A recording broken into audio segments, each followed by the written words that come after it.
सियावर रामचंद्र की, सियावर रामचंद्र की जय सिया राम। मेरा से राष्ट्र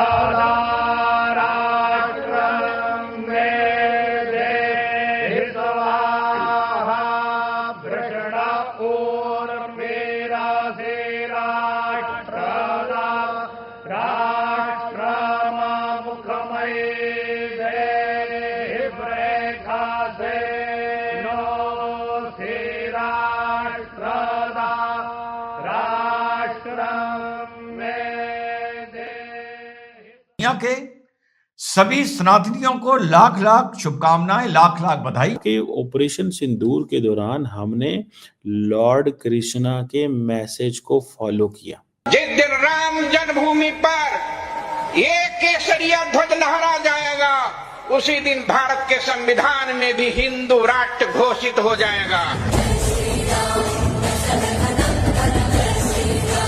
उसके बाद उन्होंने कहा, प्राण जाए पर वचन न जाए का प्रतीक। नमस्कार दोस्तों, आज 500 साल बाद आखिरकार राम मंदिर का जो कार्य था वो पूर्ण हो चुका है। ध्वजारोहण प्रोग्राम में जिस तरह से मोदी जी ने आगे के लक्ष्य भी रख दिए और साफ साफ कह दिया कि अब मैकाले की शिक्षा का समय खत्म हो चुका है, अब भारतीयता का समय है। उनका संदेश बिल्कुल साफ है कि भारत अब आगे बढ़ने वाला है। और इस संदेश को सुनने के बाद बहुत से लोगों के पैरों तले जमीन खिसक चुके हैं। भारत के विपक्षी दल ही नहीं, पाकिस्तानी भी बिल्कुल परेशान हो चुके हैं। दूसरी तरफ राजनाथ सिंह जी ने एक बार फिर पाकिस्तानियों की नींद उड़ा दी और उन्होंने कह दिया है कि ऑपरेशन सिंदूर में भगवान कृष्ण का जो संदेश है उसके हिसाब से, उसके अकॉर्डिंग वो लड़े थे। अब ये सब सुनने के बाद पाकिस्तानी मीडिया में हड़कंप मच गया और यही सारी क्लिपिंग्स हम इस वीडियो में देखेंगे कि मोदी जी ने क्या कहा, आगे का लक्ष्य क्या है और राजनाथ सिंह जी के बयान के बाद पाकिस्तान में क्या हड़कंप मच गया है। तो वीडियो को अंत तक जरूर देखिएगा। वीडियो अच्छा लगे तो लाइक करें, शेयर करें, चैनल को सब्सक्राइब करना ना भूलें और बेल का आइकन पर लेटेस्ट नोटिफिकेशन ही आगे बढ़ना इस वीडियो। दुनिया के सभी सनातनियों को लाख लाख शुभकामनाएं, लाख लाख बधाई। विशेषकर राम भक्तों को लाख लाख शुभकामनाएं, लाख लाख बधाई।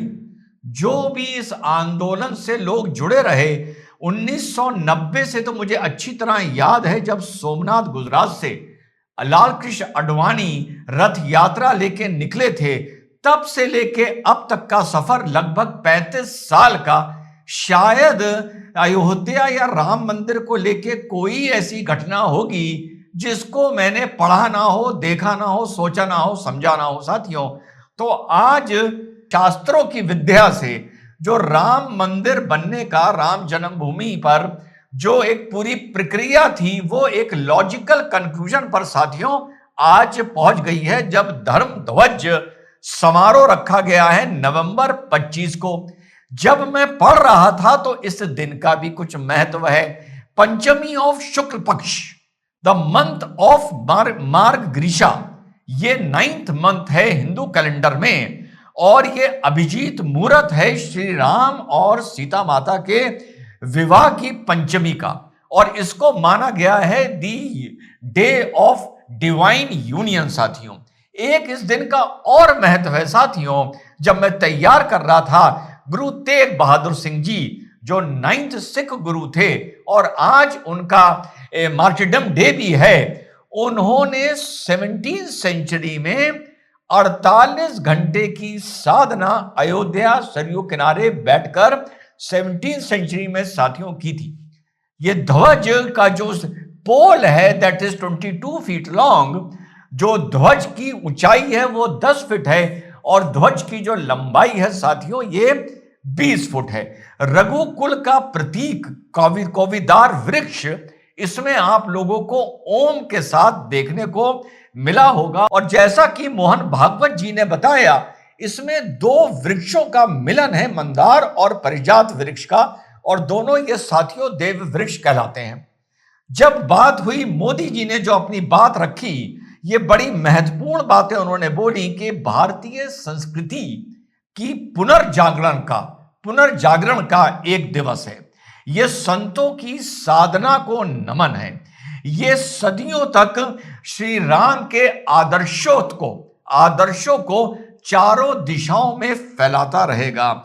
उसके बाद उन्होंने कहा कि सत्यमेव जयते का प्रतीक है उसके बाद उन्होंने कहा प्राण जाए पर वचन न जाए का प्रतीक है। उसके बाद उन्होंने कहा क्रम प्रधान जो राज्य होता है ये उसका प्रतीक है। और साथ ही साथ वो अपनी बात रखते हुए, क्योंकि आजकल इस विषय पर बहुत चर्चा हो रही है साथियों, वो अपनी बात रखते हुए 1835 भी पहुंच गए मैकुले पर। और इस मौके पर जो उन्होंने बोला कि ये गुलामी की जो मानसिकता थी उसकी जो अब बेड़ियां हमने तोड़ी हैं, ये उस गुलामी की मानसिकता का भी प्रतीक है। और गुलामी की मानसिकता से मैं जब सुन रहा था मुझे लग रहा था ये और पीछे से बात शुरू होगी, लेकिन मोदी जी ने बात शुरू करी 1835 मैकुले ने। लॉर्ड मैकुले इनको क्या कहा जाता था, लॉर्ड के टाइटल से ये सम्मानित थे।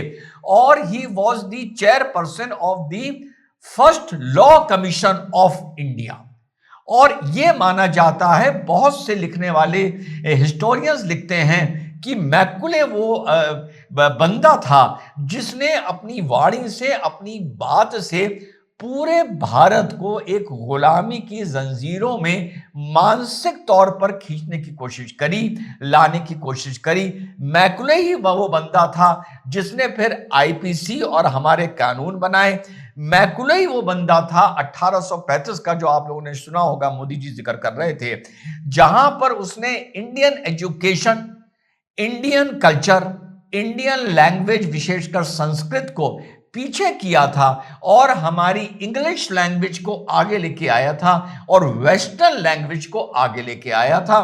तो मोदी जी ने अपनी बात रखते हुए ये कहा कि 2035 तक, अब 25 से लेके 35 तक का लक्ष्य है और भारत इस पूरे इस आने वाले वक्त में साथियों ये गुलामी की मानसिकता से बाहर निकलकर आएगा। अब आए रोज कुछ ना कुछ ऐसी बातें जरूर करते हैं जिससे पता ये चलता है कि वो they are talking so much on Pakistan. उसकी क्या वजूहात हो सकती हैं? क्या इसकी एक वजह ये है कि इंडिया चाहता है कि वो ऑपरेशन सिंदूर पे अपना नैरेटिव एस्टैब्लिश करे? क्या इंडिया ये चाहता है कि हर कीमत पे वो अपनी मर्जी की स्टोरी, नैरेटिव इंडियन अवाम को सुनाए? और क्या इंडिया ये समझता है कि हमें जो मज़हब है उसको भी यूज़ करना है on while engaging with Pakistan या while doing reference with Pakistan? So मुझे ये चीज़ जो है वो इंटरेस्टिंग लगी है। उन्होंने कहा कि ऑपरेशन सिंदूर के दौरान हमने लॉर्ड कृष्णा के मैसेज को फॉलो किया। ये जरा सुनिएगा, मैं आपको बताता हूँ फिर ये क्या कह रहे हैं। स्वदेश की रक्षा के लिए लड़ा जा सकता है। ऑपरेशन सिंदूर के दौरान हमने भगवान कृष्ण के संदेश का ही पालन किया है। मैं देवियों सज्जनों आपको बतलाना चाहता हूं। और इस ऑपरेशन ने पूरे विश्व को यह संदेश दे दिया कि भारत आतंकवाद के विरुद्ध न तो मौन रहेगा, न ही किसी भी सूरत में भारत कमजोर पड़ेगा।